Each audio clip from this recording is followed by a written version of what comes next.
Thank you, Mr. Speaker. I yield myself as much time as I may consume and want to start by acknowledging my good friend and colleague and thank him. I think his heart is in the right place. I think he's attempting, and let me say, having worked on this issue for a number of years, to have a Social Security, and in this case, a portion of it, come to the floor, albeit under suspension and not through regular order, Mr. Speaker, is a step in the right direction. But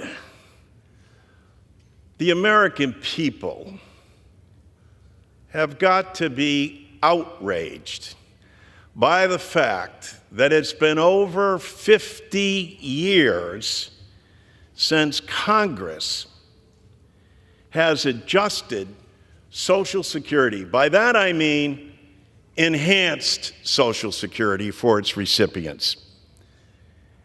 Imagine that. And you think a few things have happened since Richard Nixon was President of the United States? Do you think a few things have happened, especially as we live in this post-COVID and now inflationary period?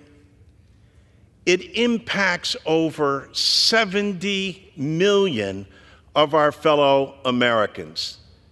This provision that my colleague and good friend is talking about, WEP, is minuscule in terms of comparing that to individuals. And as well-intended as I believe he is, this doesn't straighten out the problem.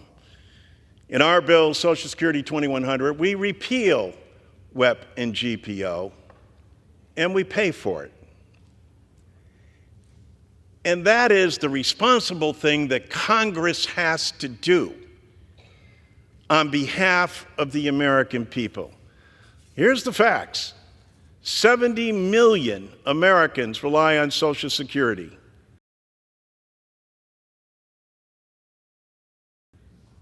And it's the nation's #1 anti-poverty program for the elderly and the #1 anti-poverty program for children. More veterans rely on Social Security for disability than they do the VA. And Congress has done nothing to help these individuals out. Add to that, Mr. Speaker, the fact that 10,000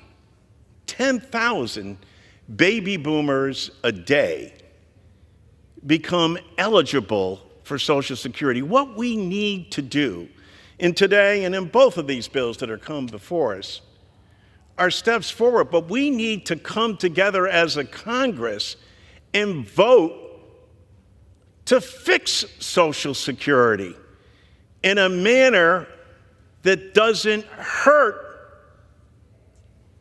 or cut benefits for individuals that haven't seen a benefit enhancement in more than 50 years. And we come here today and say, here's a crumb.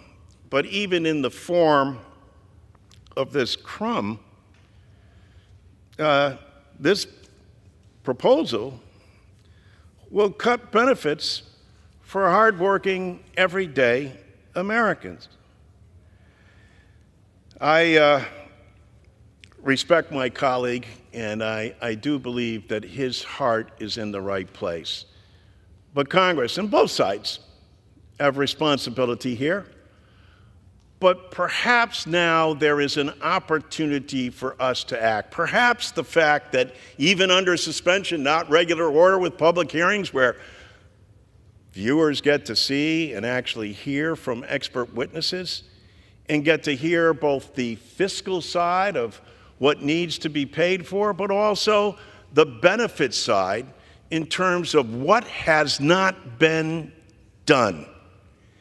Imagine, my dear friend knows this, 5 million 5 million of our fellow Americans, and they're in Texas and they're in Connecticut, get below poverty level checks from their government. So it's great that you have a proposal for WIP, but 5 million people currently on Social Security get below poverty level checks from the wealthiest nation in the world and from a country that's had a program in place, but Congress hasn't acted in over 50 years. 5 million. Most of them are women, and most of them are women of color. Then there's more than 33 million who the only benefit that they have, the only thing that keeps them out of poverty, is Social Security. And Congress hasn't acted since 1971, and these people will be hurt by this proposal. Benefit cuts in a time of inflation. Ask your constituents back home, Mr. Speaker, whether or not they can afford this cut. Now, here's the other irony. Here we have one of the great economic development plans ever instituted by the United States Congress. That's right, an economic development plan, Social Security. How so? Every district on average has about 143,000 on average Social Security recipients. Every district monthly receives on average $200 million in cash coming into their district. In fact, my dear friend and colleague here, $222 million comes into your district on a monthly basis. And you have more than 95,000 retirees, 9,000 children who get money from Social Security, 10,000 widows, 4,800 spouses, and 14,000 disabled. And Congress has done nothing. Nothing.